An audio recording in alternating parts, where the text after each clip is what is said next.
If your low back is always achy after core work, if your psoas seems chronically tight, if you feel it more in your groins than your actual core, you've probably been tempted to say core work is not for me. You may have started to believe your low back is fragile or sensitive, that your psoas is just reactive. In this episode, I want to teach you how to turn on your core so your lower back feels safe and supported and your psoas can finally release and relax.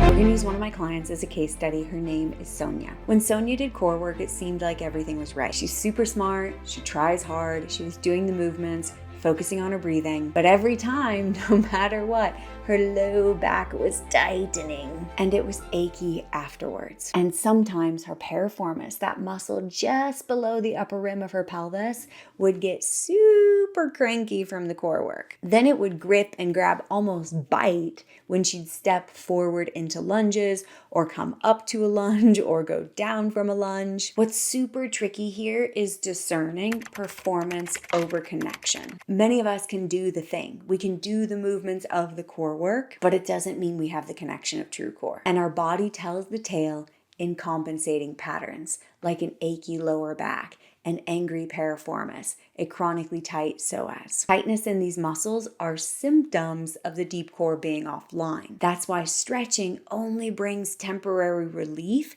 because you have not addressed the source, the root cause. So what did Sonia need to do differently? What do you need to do differently to get out of this performance pattern and into true core connection? First, you need to release the muscles that are being over-recruited. These muscles have been trying to help you, literally picking up the slack for your deep core being offline for years or decades. After all this time, they are hyper vigilant, on high alert, ready to step in and save the day for your deep core, but they're unhappy about it. And the tricky thing about these compensating patterns is they put you in a vicious cycle of misalignment. They turn on because you don't have the deep core online, and they put you in patterns that keep you from getting the deep core online. For example, the psoas attaches around T12, the lower rib region. It literally braids into the legs of your diaphragm, and your true core requires that your diaphragm is moving fully and freely. Similar but different, a tight psoas will pull the front ribs forward, putting you in that rib flare position, and that rib flare position will restrict your diaphragm, making it challenging to breathe fully and deeply and generate the true core you need. Last thing here, but this is common and sneaky, especially among yogis. You may have been trained to keep natural neutral curve in your spine during core work. Unfortunately, what I see is that when most people do this, they push their ribs forward. Your ribs forward is not your lower back. The natural curve in the lower rib region is kyphosis. It's rounded. You're moving from that place because it's a more flexible part of the spine. It's easier to sense, but it is not your low back and it is not natural curve. And even with natural neutral curve in the lower back, once you have your legs at 90 degrees, you're in a place of flexion so the low back can be rounded. So I'm going to encourage you to keep your ribs in and down, to keep your lower back on the floor from your core, not pushing your vertebra down. They're different, but try it. Remember, this is meant to be core you've never done before. And these small, subtle, anatomically driven instructions are intended to set you free from the compensating patterns you've been experiencing for years or decades. Now that we've got that out of the way, let's talk about the three muscles that tend to compensate and create that achy sensation in your lower back or the upper rim of the pelvis and keep you in the ribs forward butt back position that prevents you from accessing your true core. For each of these muscles, ask, do I know where that is in my body? Can I feel it? And do I know how to release it? All three of these muscles are stabilizers. They're support muscles. So you're not meant to feel anything. The lack of sensation here is a good thing. If they're a little tight, a little achy, a little cranky or restricted, that is a sign you've got true core work to do. Number one is psoas. Psoas is commonly called a hip flexor.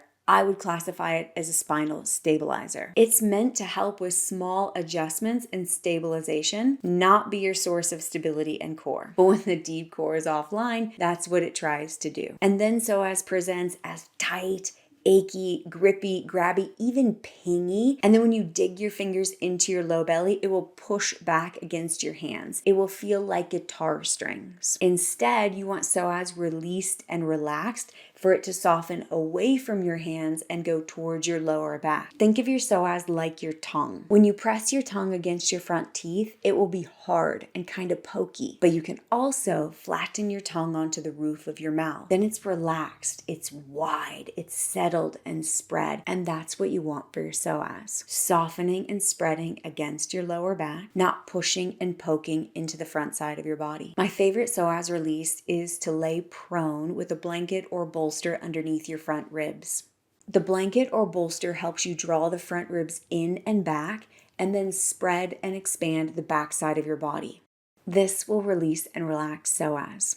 When psoas is released and relaxed, it's not grippy and grabby, you have the opportunity to go in and get your deep core online.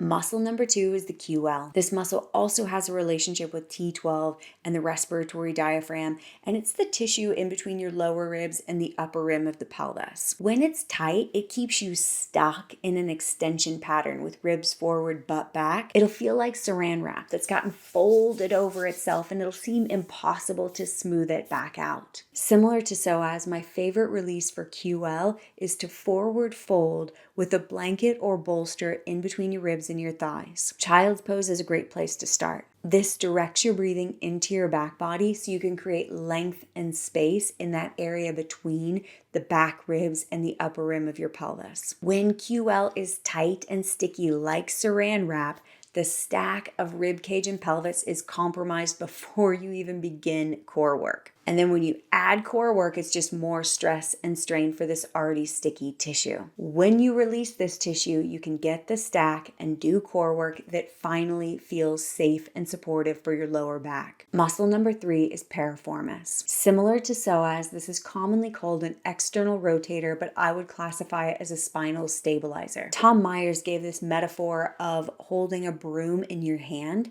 and he was using that to describe your spine, and that piriformis would help to direct and stabilize your spine. Again, just like psoas, but in a very different part of the body. When piriformis is hypervigilant, overactive because the deep core is offline, you feel that bite, that pinch in the upper butt. It can even cause sciatic-like symptoms. Just like psoas and QL, if it's already grippy and grabby, and then you go and do core work, you often make it worse. My favorite release for piriformis is with a myofascial release ball, and you'll lay down, cross one ankle over the thigh, and then release the tissue on that side. When piriformis is released and relaxed, it will primarily influence your hamstrings and your sitting bones and your ability to access your pelvic floor.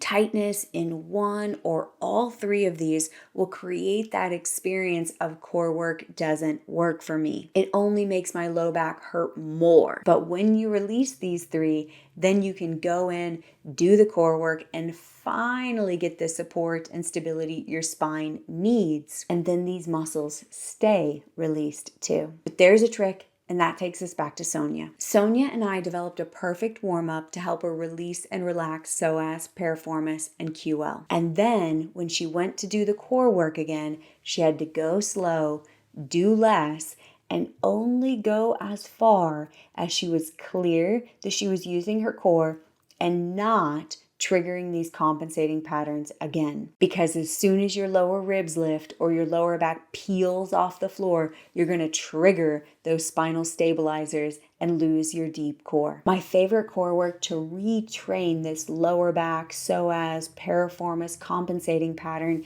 is what I call the heel tap core work. You're on your back with your legs at 90 degrees, and you'll slowly move one heel to the floor, but only go as far as you can keep lower ribs, lower back down. And that might be very humbling for a long period of time. It took me months to be able to actually touch my heel to the floor. For some students and clients, it takes years. But better to do less and actually be working your core than get your heel to the floor, but only be re-triggering that compensating pattern. And if that's not enough, when you stay out of that compensating pattern and you start to train your true core, you feel stronger and steadier everywhere. For 𝐤𝐸, that step up from down dog into a lunge became smoother, easier. She was able to lift up into a high lunge and lower back down without any pain, pinching, gripping, or grabbing. Even better, she was able to start strength training, first at home with dumbbells, kettlebells, bands, and then at the gym. There's a practice that goes with this podcast where you'll do the releasing poses I mentioned and then train your deep core. Find that here on YouTube or in the Asana Strong app. Some of us tend to compensate with the lower body, the low back, piriformis, psoas. Some of us tend to compensate with the upper body, the shoulders, the neck, and the jaw. Some lucky souls do both. The next episode, we'll talk about how to release and relax shoulders, neck, and jaw during core work. And if you want to talk to me about what specifically is going on in your body, schedule a strength audit. Thanks for being here. Thanks for watching. See you soon.